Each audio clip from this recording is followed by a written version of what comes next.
After Ford was done producing the Ford F-150, they started producing the Ford F-106,000. And this is the battleship if you need to get a lot of firepower and still have enough space to pick up a whole bunch of cargo.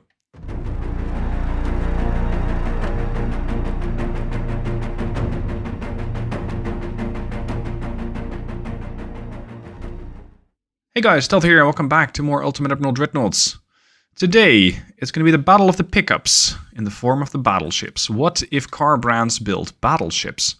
Well, we're about to find out. After Ford was done producing the Ford F-150, they started producing the Ford F-106,000. And this is the battleship if you need to get a lot of firepower and still have enough space to pick up a whole bunch of cargo. Now, it is armed with one dual 20-inch turret and one quadruple 18-inch turret. They're in a forward-facing setup so that you still have your loading space in the back. Of course, that's not quite going to get rid of all the mosquitoes, so in order to make those go away, you get 18-inch triple barrels, 2 per side, backed up by one 5-inch turret, again triple. If you still need more mosquito swatters, you get a whole bunch of 3-inch guns over here on the sides. Now, this thing is going to be guzzling a lot of gas. It is a gas turbine fed. Auxiliary engine 3, unbalanced rudder,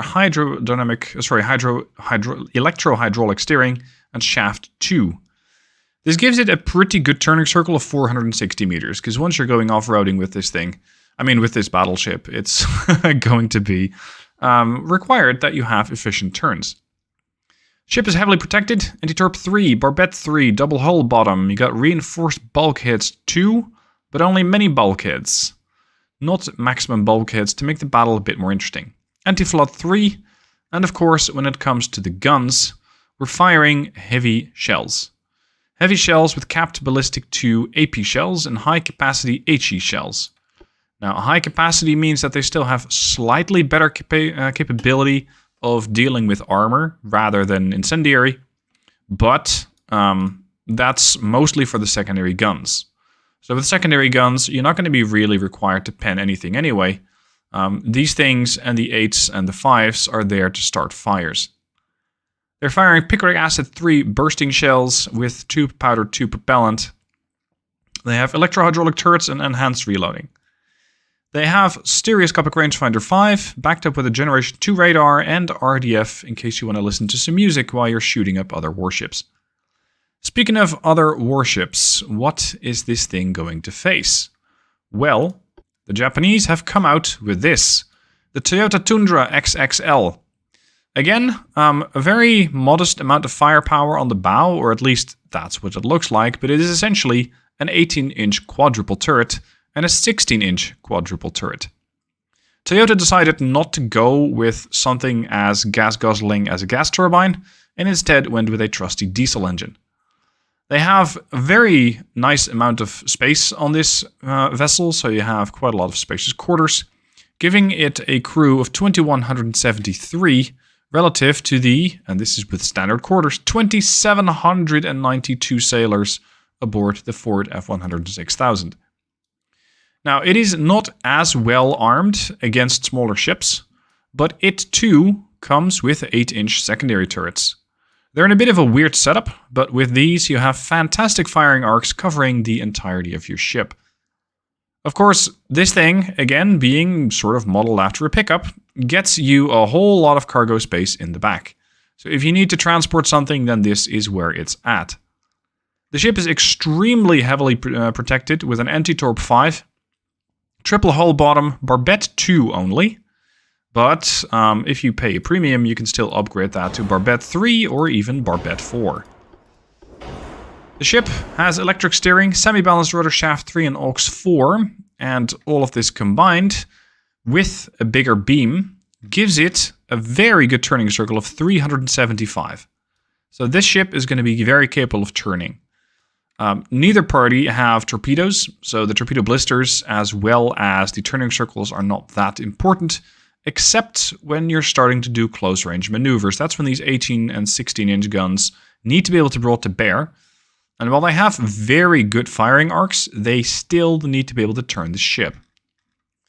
When it comes to propellant and shells, we have capped ballistic 1 AP shells with standard size, and we have capped ballistic HE shells. The Japanese are going with more HE pen, as this is the max AP shell, HE shell pen that you can get. That gives these things still a pretty respectable capability of penning enemy armor, but not very good at setting fires, because your fire chance is reduced by 15%. The ship comes with an auto-loading system, electro-hydraulic turrets to keep the turrets on target, stereoscopic 5 rangefinder, advanced radio, generation 2 radar as well, and sonar 1. Very heavily protected, 17-inch main belt, 7.5 fore and aft, 10-inch main deck, 5-inch fore and aft, 14.3 conning tower, and only 1-inch superstructure armor. It's not that much. But if you compare this to the American has a bit more armor around the deck and the belt. Main belt is a bit less. So at range, this thing might do slightly better. But then again, we're about to see how well these two guys hold up. The Ford F-106,000 and the Toyota Tundra XXL. Let's begin. I'm going to hand off control to the AI. Before I start with the battle, two things. One, this was recorded with the 1.05 beta. If you want to know how you can do that, link down below in the description. Two, the avoid ships button. People seem to think that this is going to avoid contact with enemy warships. It is not. Please read the manual before you start commenting, oh, I wish you would notice that the avoid button is on. The avoid button avoids collisions with friendly or enemy ships. It has absolutely nothing to do with avoiding enemy warships. Well, not ramming them. That's the objective, but it's not there to avoid the battle, as opposed to what people were saying. Now, let's see what the F-106,000 can do. I'm going to take this as the thumbnail. And look at all that space in the back. That should be enough cargo space, right? It's a nice pickup. It's a bit heavy for a pickup at 106,000, almost 107,000 tons. But hey, who's counting? As for speed, they can do 30 knots. The Japanese ship can do 26 knots. It's not as fast. The American opens up with incredible accuracy, 41% and 35%. And with the AP shells, I think that if they hit, they'll be able to deliver a serious blow to the Japanese ship. Because they're both looking at deck pen. As much armor as you might have, partial pen right through the main belt. As much armor as you might have, it might not be enough. The rudder has been damaged on the Ford F-106,000. How is the Japanese ship doing? It's a big ass target. It's a weird, weird design, but that's how I like my ships. Because the default vanilla designs are, well, just that. Another couple of hits on the 106,000, but we're finally fighting back. And the ship has been able to deal some damage and cause flooding to the Toyota. However, the Ford keeps taking damage, more and more and more. We're down to 85% structural integrity and 96% buoyancy. Penetration destroyed one of the funnels. The third funnel in the sequence is out. In case you're wondering, do I need that many funnels? If you're running gas turbines, then yes. Now these AP shells, regardless of whether they have the most pen, seem to be somewhat struggling with defeating the armor of the Japanese ship. Another flooding hit. Accuracy is getting reduced because of all of this damage. Damage and stability is kicking in. We're down to 28% negative modifier. Debuff there. That's the bigger shells. I think the Ford at shorter range is going to have advantages. Because at this range, the secondaries simply cannot be used. I did give this thing a decent amount of armor. I mean, it's not bad. It's just that the Japanese ship is hitting harder. That's the 16s. Now come the 18s. Yep. Destroyed a secondary gun, but otherwise fine. Go on. You get the better shells. Forward. What's the angle? Partial pen only? Surprising. Look at this hole right on the back of the deck here. Good thing that there was no turret there, because that would have hurt. Also, their funnel has been destroyed as well. The rest of the ship seems mostly fine. Ricochets. Interesting. I thought the fort would do a little better, because it has these very, very high AP shells. And even at a range of about... what are we doing? 16 kilometers? They should be able to pen this. No problem. They get 20-inch guns. But as it happens, the fort is getting absolutely eliminated. Look at this guy. It has taken 1900 damage and only dished out 318. The rest of the damage was done by fires. That was a... okay.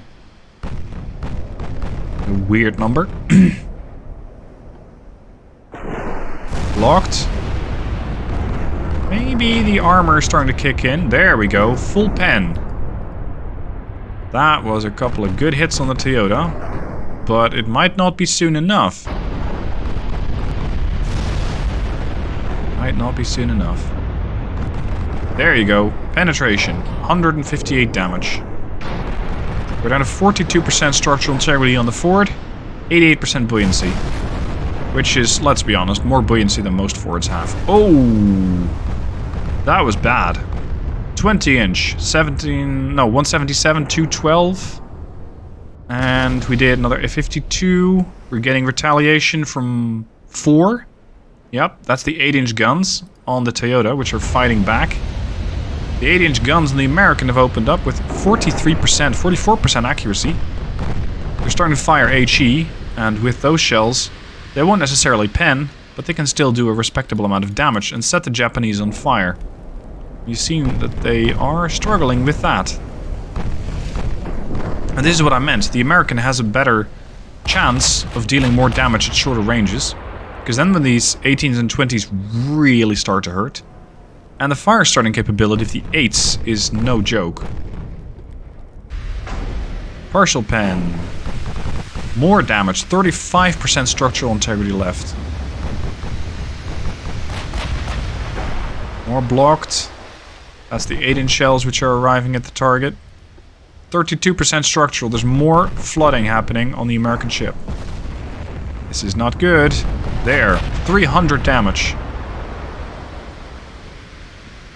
How is the Toyota doing? We're down to 48% on the Toyota versus 30% on the American.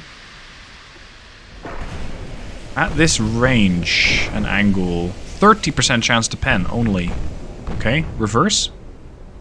87. This is what I meant. The American needs a bit less range to be effective. Once it gets there, it's going to start really hurting you. That was 36 damage, not that bad. But now the shells come in, and that's 600 damage on the Tundra. Now we're pretty even. The Ford is down to 29, the Toyota's down to 30. Buoyancy 89, buoyancy 76. But that can shift pretty quickly. More shells arrive, but are all getting blocked by the bow and stern belt of the Toyota Tundra. At 28%, the Americans reloading. Keep in mind that their reload system is not as good. But I tried to keep these guys pretty close when it comes to price. So this one's 95 million. Toyota, I believe, is somewhat more expensive. Yeah. When it comes to battleships, about 80 million doesn't really matter that much. Boom! More damage.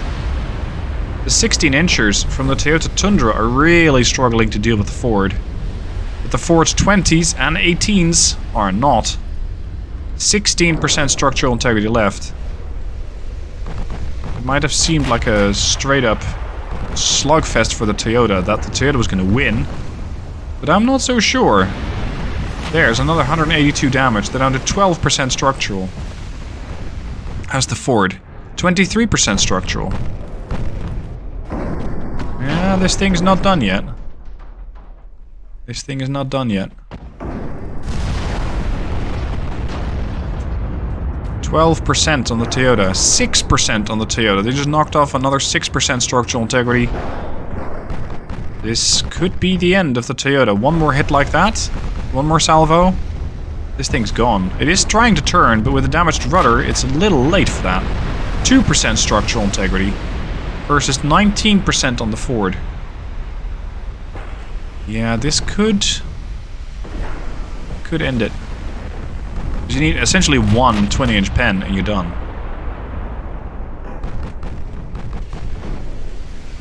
Now the winner of this round is going to continue on to the next one. Yep, there it is. The Toyota Tundra is no more. And the Ford, despite being bruised and battered, this thing is going to need a bit of a touch-up, but so long as you look at this side, it looks perfectly fine. This side, not so much. The ship is perfectly fine, although it'll probably need some repairs after this battle. Okay, so that means that the Ford continues on to the next round. Let's see. What can I come up with for the next battle? We have a new contestant for the Ford F-107,000. It's the British. And the British, of course, have a proud tradition of defending the mainland. So that means that the Ford F-106,000, coming in on 995 million, is going to have to deal with this. The Land Rover Defended. Yes, they're really getting a bit ahead of themselves. They haven't won yet, but they're treating it as if they were. Now, it's a bit of an odd design, but then again, that's how I like them. And that means that this ship is armed with a single 20-inch, two 19-inch, and one triple 18-inch, sitting between the 19 and the 20. But this rover, if you will, is a bit more geared towards fishing. Because you see, it's a utility vehicle. It's a sports utility vehicle of sorts. It's a large one at that. So while you still have a lot of room in the back, it's not as much as with the American and the Japanese ship. But it does do very well on fishing expeditions because it carries 10 24-inch torpedoes per side. In two quintuple launchers, so that's 5 launchers per. These fire 24-inch torpedoes as mentioned, but you don't want to disturb the fish. At least not too much. So we're going to go for electric torpedo propulsion, making the ship a bit more expensive at 1,012 million. But who's counting at this price point? Now, what do you have to give up in order to make this work? Well, you're giving up a bit of displacement in order to get quite a bit of range, 14,449 kilometers. Let's see. We're not that heavily protected. This could be a problem with this ship. Forebelt, aft belt, main deck, side deck, yeah, right. Main belt, these areas could be problematic. Also, aside from these fish, it carries very little in the sense of secondary armament. Yes, it has these 6-inch guns, but with this level of displacement, this is really the only thing that I could fit. So the Land Rover Defended is going to have to work pretty hard in order to sink the American. Let's see if they can do it. Here we go. If you have any great ideas for ship names or a sort of design, if you will, ideas for weird videos like this, by all means, let me know. Now this is the British ship. As you can see, it's a bit of a weird design. It looks like somebody just slapped a couple of reserve turrets on a ship and called it a battleship. I mean a pickup. Yes, you'd be right. It fires 6 barrels, which is exactly the same amount as the American ship. But effectively all shells are a bit bigger. With the British, that is. And, oh, that's not great. The British ship got the drop on the American. And the American has to turn around, but fortunately it can do that quite well. So it shouldn't have that many issues with that. Ooh. That's already 22% of your structural integrity gone there, sir. You might want to have that looked at. The American turns and now brings all of her guns to bear. More damage, slamming into the American. 60% structural integrity remains on the Ford. They really got the drop on them. And hit them. Oh, right through the main deck. Oh, damn. 54% structural left. The American has tried returning fire, but it hasn't hit the target once. This is bad. There you go. Pen. That was most likely a 20-incher. No, it was an 18-inch shell that found the forebelt lacking on the Land Rover Defended. But I think that it's going to have to work hard and fast if it wants to recover and deal a lot of damage. See, this is not enough. 50 points. They're down to 37%, but we've seen the American come back before. I'll probably redo this battle, because I think it was a bit... a bit uneven. The way that the American just got basically nuked. Okay, is this better? The American gets the first shot off, but at least the Brit can retaliate. Yeah, this could hurt, this first salvo. I wouldn't be surprised if this hits. Yep, pen.